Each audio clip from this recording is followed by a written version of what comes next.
guys, welcome back to my channel. If you're new to my channel, my name is Gwen Jacobi and I'm a writer. This is future Gwen.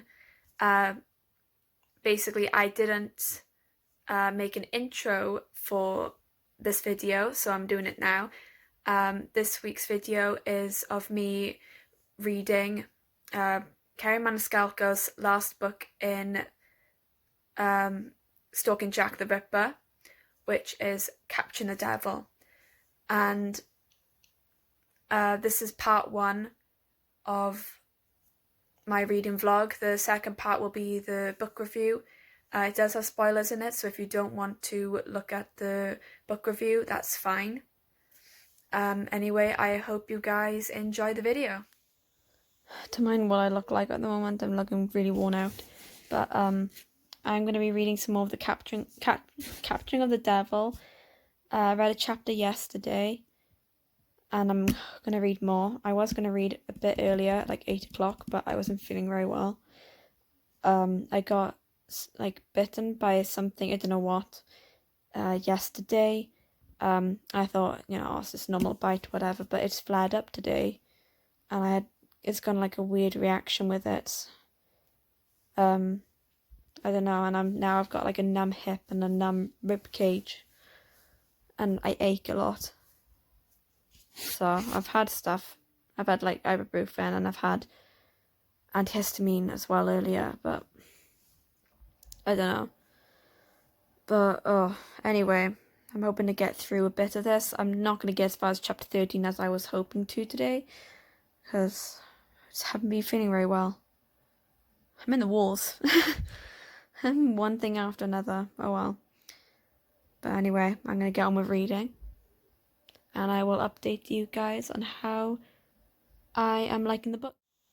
I'm already really enjoying this book, and I've only just read the second chapter. My favourite bit, though, has got to be when Liza comes back into the room, when Thomas has been talking to Audrey Rose about there being another murder.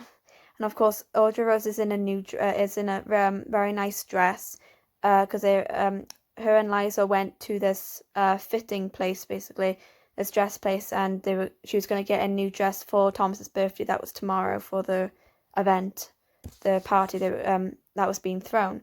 It's just so funny. Where is it? I took my cane from him and went to go grab my cloak when Liza marched back into the room, a stern look upon her face. Oh no, if you believe I'm allowing you to rush out that door in that dress to investigate some blood-soaked murder scene. She closed her eyes as if the very thought was too much to bear. My cousin turned on Thomas, pointing to the door, an army general addressing her unwieldy troops. She'll meet you in 5 minutes in the main sitting room, unless you prefer for her to show up at your party in old rags or her petticoats. Thomas opened his mouth, likely to quip about my undergarments, then shut it at the warning look Eliza flashed. This is non-negotiable. Now go. This is so funny. I just love Thomas's I don't know, it's just his sarcasm, it's just his humour, and Liza as well, and just how much she loves her clothes, and she's very girly girl, but she's quite a girly girl, but like fierce, and she's proud of being a girly girl, and there's nothing wrong with being a girly girl, but some people, I don't know, it's just like, like the stereotype of someone being really girly, and they expect that because they're so girly that they're just not fierce whatsoever. But like, she delights in like things like sewing and like lovely dresses, but she's got that fierce little nature about her, and she's just, I like it. I don't know, I think Liza's one of my favourite characters in this book. But yeah, I'm going to get back into reading now. Hopefully I maybe get another chapter or two before going to bed, because I'm really tired. But I really want to know what happens, because they're going to go to a murder scene now. Audrey Rose and Thomas, they're going to meet Audrey Rose's uncle there. So, can't wait. Okay, so I didn't film yesterday but I didn't see much point on filming every day. I thought I would just film on the parts that, I'm way further on in the book. So now I'm on chapter 12. I'm on page 95. So I'm nearly 100 pages in. And I'm so loving this book, honestly. There was this part I found was so funny. Basically, Thomas Creswell got a tattoo. And it was so funny. She found out that he had a tattoo, and she was like, what's the meaning for it? And he's just saying this means a lot of things, it means life and death, and also means it's just a contrast, whatever. But like, then he said this though, truthfully, I thought it'd be a good reason for you to take my shirt off. And then Ojiro says, I grinned. Thomas enjoyed saying shocking things to gauge my response. There was no reason I couldn't match him in that area. Your deductions might not be as sharp as you think if you believe I lack motivation, Creswell. And it says, his jaw practically hit the floor, immensely satisfied. I bent my head, kissing the inked area above his heart. With or without the rose tattoo as a permanent marking, Thomas Creswell was mine. When a final gasp escaped him, I covered his mouth with my own, claiming him fully. I just found it so funny, though. I think your deductions are lacking a bit now, Like, if you think that I lack motivation. I think you should. Oh, that's so funny. I love it, though. It's funny. I like how it's got a mixture of romance and a lot of... It's gory, okay? It is. If this was made into a TV show, it would have to be, I think, an 18 or so. I'd say 18. I mean, everything's an 18 now. I feel like a lot of things, though, in whether it's TV shows or films, our ratings... I thought our ratings have gone down, to be fair, for children's and stuff like that. But in sometimes though, I think that some TV shows or some films need to be higher or lower. So I feel like, for instance, what was it? I can't remember. There's this one film though. I think, and it's to do with like like when TV shows have like sex scenes or whatever, or like really like passionate kissing scenes. I'm like, and this is for like 13-year-olds. I can't remember what it was now. I think it might have been Me Before You. I'm pretty sure that's like a 12 or 15. Some of it, or was it The Notebook? I can't remember. But yeah, I'm thinking, ooh, this is for teens? But we have, in the UK, become less... It's less taboo now to have scenes like that in films and TV shows. I mean, if you look at other countries, specifically Korea, there aren't a lot of TV shows that would show a lot of passionate kissing scenes, or like well, sex scenes, to be fair. But they have become a little bit more accustomed to it now. I don't know whether it's because of more people from the UK or like other parts of Europe and like America or whatever are watching K-dramas more, or whether it's just, I don't know, just Western culture kind of changing a bit of Korea, making it less taboo for like scenes like that to happen in TV shows or films. I don't know. That's my thoughts anyway, but yeah, I have read as far as chapter 12 now. I may stop for a bit, I think, and then I'm hoping to get as far as chapter 20 tonight. So, that's what I'm hoping anyway. I think I've got 60 odd pages left to read, and then I can, and then I'm at chapter 20. as I'm hoping anyway. I want to try and get as far as part 2 in the book by like Tuesday.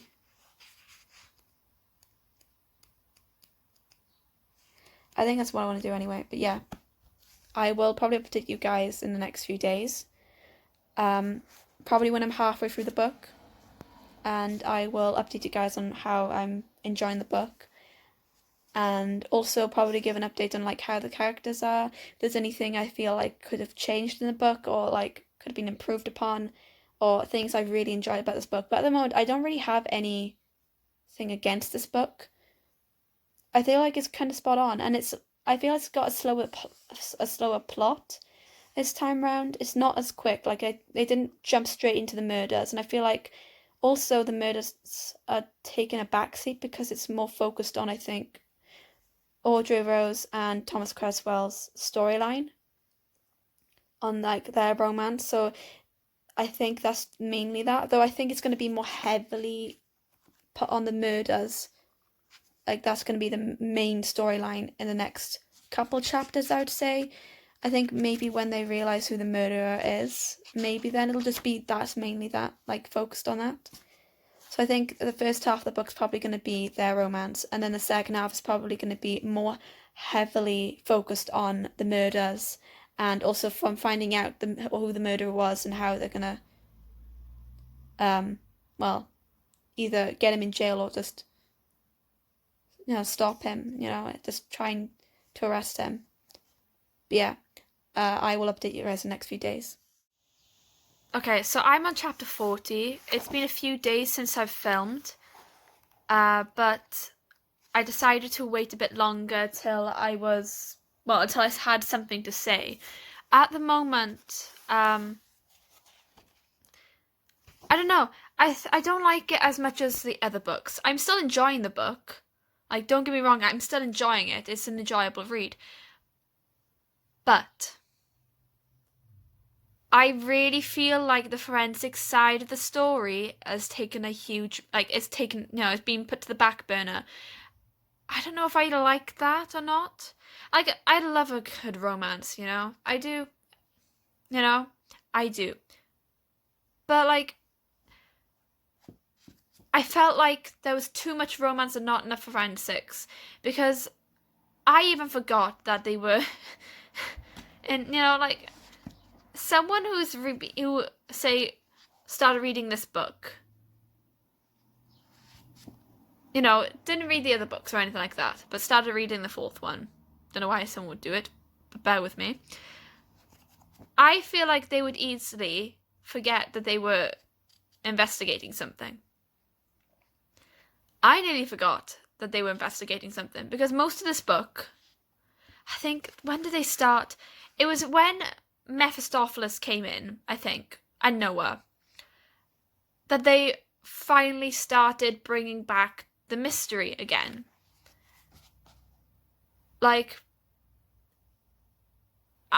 I'm on page 333 now, and I think it was like 50 pages back.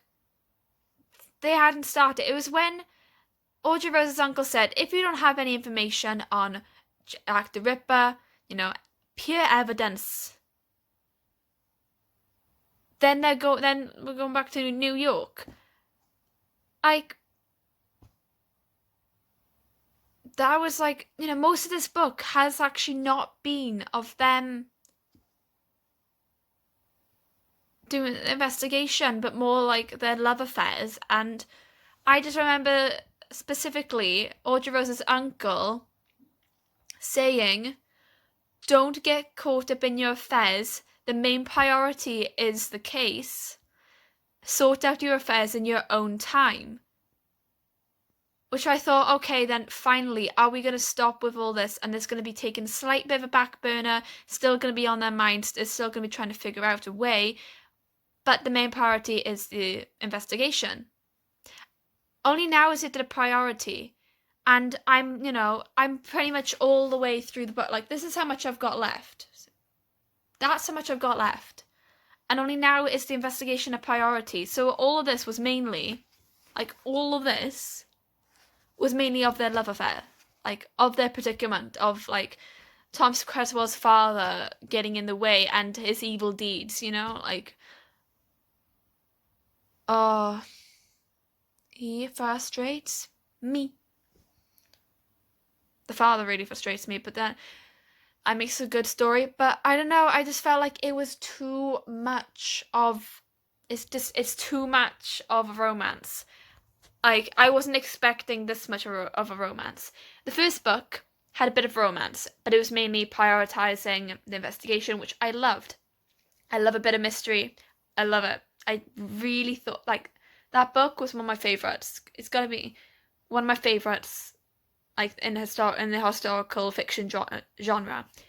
Second book, more fiction, a bit more like of a romance, which I liked. I do prefer more scientific information. You know, like I prefer more facts in a science fiction, if that makes any sense. I don't know. I feel like there was too much of like the imagination or whatever. And not enough fact. So it's like more loosely based off. But in saying that, I really did love the story and I really loved the investigation for the second book. I felt like it was a good balance between romance and the mystery without there being too much of one and the other. I really liked that. Because I felt like if there was going to be too much romance, then I don't know. It depends. I love a romance, but I feel like if I'm going to read a romance, I'm going to read it in the genre. If that kind of makes any sense. I thought it was going to be more mystery, more, I don't know, open up cadavers. If that makes sense. If that makes any sense. Third book.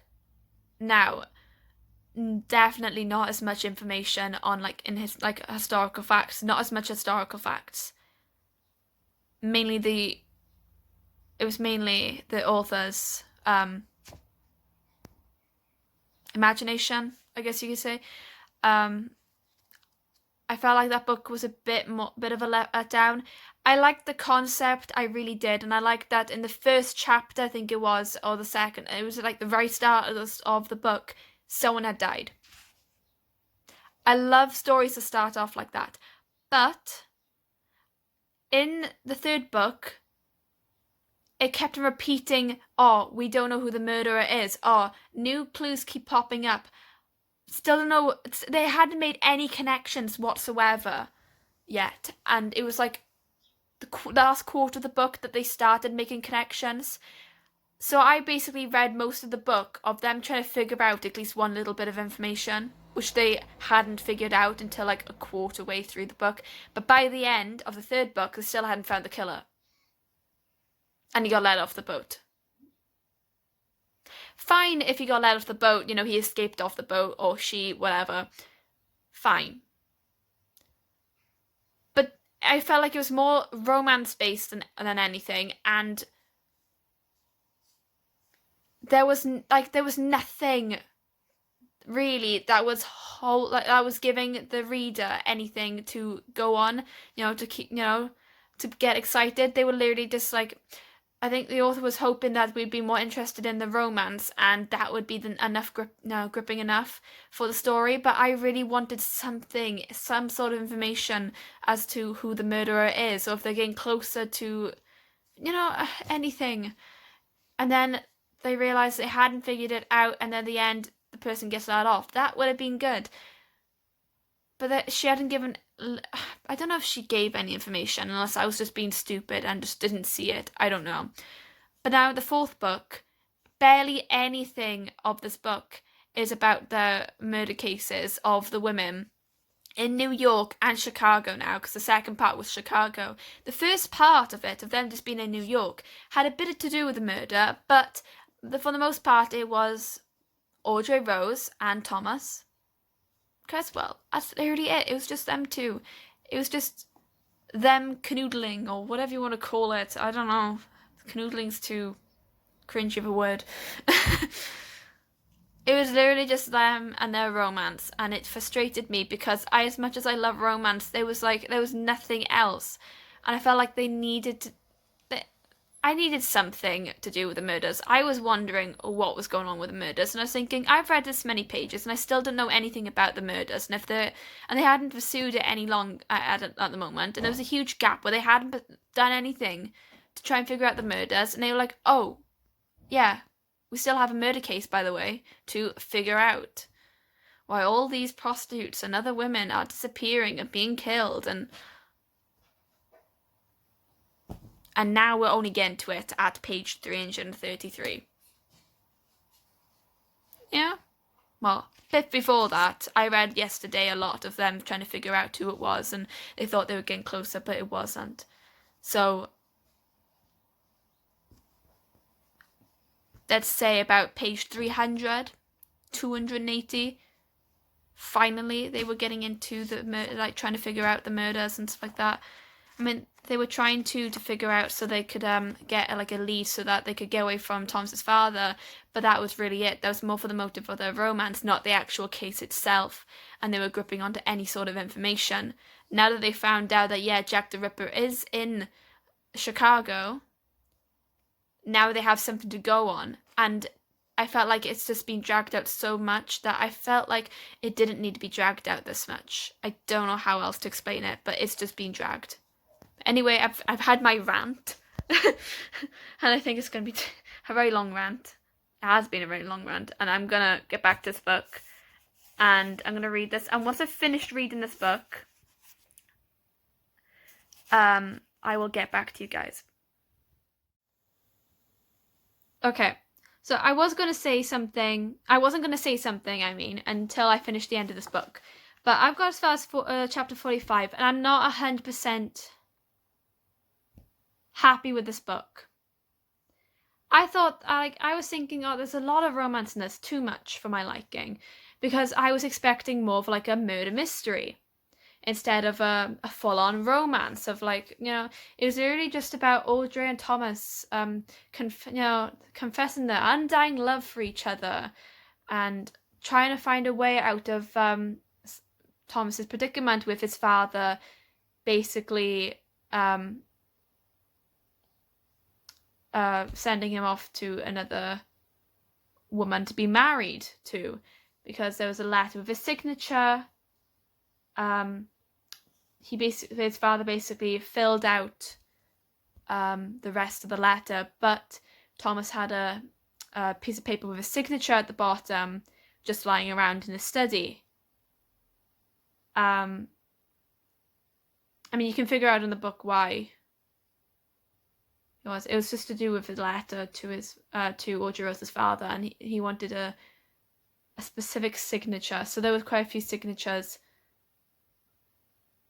in his room. Such a stupid thing. I wouldn't leave my signatures around. As soon as I would have figured out whatever, I would have put those in the bin because I would have thought, I've got pieces of paper. I would have gotten rid of it. I'll be honest. So something stupid like that. And I feel like the bargain wasn't even that much in place. I don't know. I guess he was kind of tied to the to Miss Whitehall or whatever because it's his actual signature, but he didn't write the letter, so that's forgery, right? He didn't forge obviously the signature, but he forged the letter.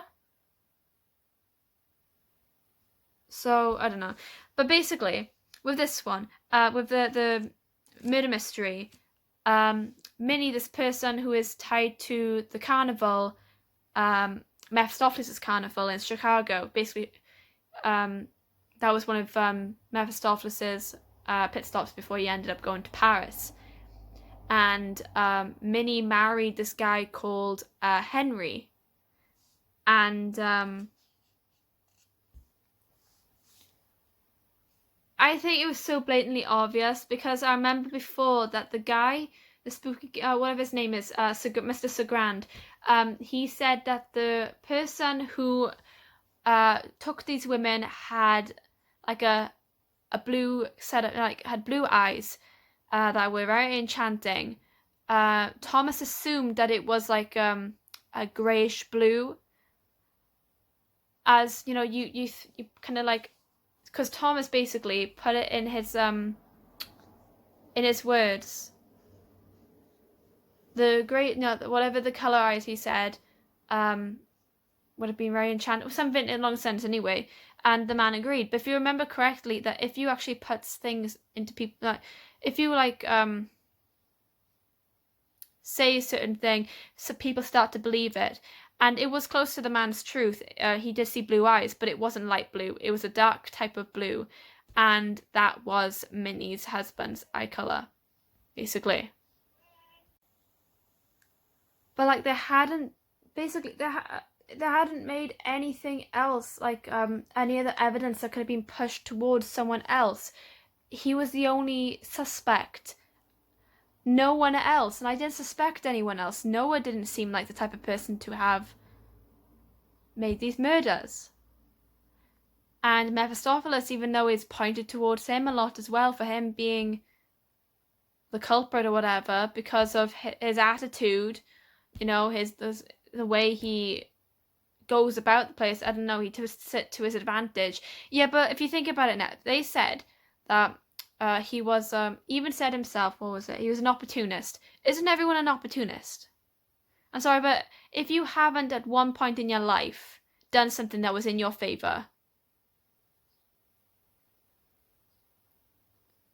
tell me you haven't done that, and then of course you're not an opportunist. You haven't gone for anything in your life that would have benefited you. Isn't something like that being an opportunist? I think everyone is an opportunist. I don't know. Like she painted out Mephistopheles to be someone that was gonna be the killer in the end. I definitely knew he wasn't, and it was this guy that we don't even really know, apart from the fact that he was friendly with Audrey Rose's brother, and that they were acquaintances, and that he helped, basically the brother helped out Jack the Ripper. That's the only thing. I don't know if I like this. I'm gonna hopefully I like the ending. If not, it's gonna be a 3-star for me, which I'm kind of sad if that is what my rating will be for this book. It's Future Gwen again. I hope you guys have enjoyed the video. Please like and subscribe if you haven't already, and turn the notification bell on so you're notified for when my next video comes out. And if you guys want to have a look at part 2, my book review, when it comes out on my YouTube channel. And I hope you guys have had a good week. Bye!